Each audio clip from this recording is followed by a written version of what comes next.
Hello, traders. Gary Wagner here. It is 11:38 in Honolulu, 5:38 in New York on Thursday, 24th day of August, 2023, and this is the Daily Report for Gold and Silver.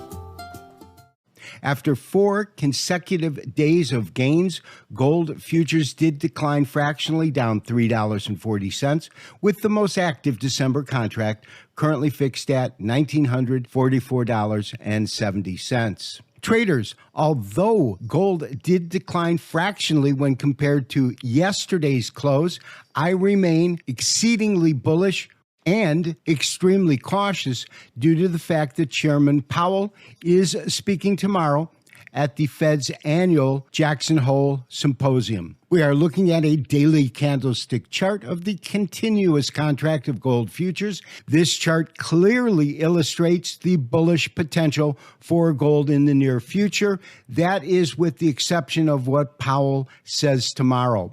On a technical basis, gold has moved above the 50-day moving average. That is bullish. It's moved back into the compression triangle that we created by looking at a series of higher lows as well as lower highs. That bodes well on a technical basis. Currently, we have gold trading at $1,944.90. We did send out a trade alert to move our stop up. Our stop is now at $1,935.30 with our entry price at $1,925.80. So even if Powell creates extreme volatility in terms of an exaggerated low and or an exaggerated high, we will still come out of the trade with a profit of approximately $1,000 per COMEX contract. That being said, I believe that the best course of action is to protect ourselves from downside, but understand that we could easily see the market take off or accelerate gaining value.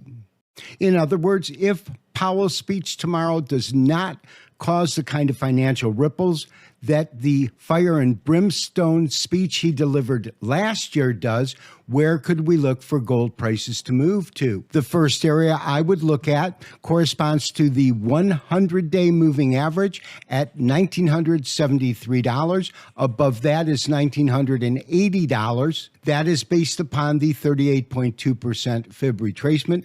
But more importantly, these series of highs that came in throughout July just above $1,980. In other words, I believe we could see another $30 to $40 of upside before gold runs into technical resistance. Maintain your current position, maintain your current stop as long as you have moved it up to correspond to the trade alert we sent out today. 1935.30 should be your current good till canceled stop. Strength in the U.S. dollar returned with gains today of 0.58%, which can be best seen through this daily candlestick chart of the dollar index, with the dollar opening at 103.31 and closing just one tick below today's high at 103.91. Most importantly, when we factor in the dynamic gains in the dollar index to the fractional declines in gold, it is clear that gold held up rather well today.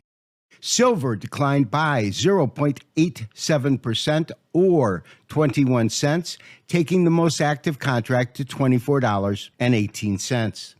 However, today's decline is rather mild. That is this small red candlestick here compared to the almost 4% gain that silver exhibited yesterday. The fact that today's intraday low occurred approximately one tick below the 100-day moving average is significant because if you recall from yesterday's show, we suggested that all of our silver traders that are long silver futures move their stop up to under the 100-day moving average. Seems, at least for today, to have been a correct call. Traders that are long silver, maintain your current position as well as your stop, which should be raised now to just below the 100-day moving average.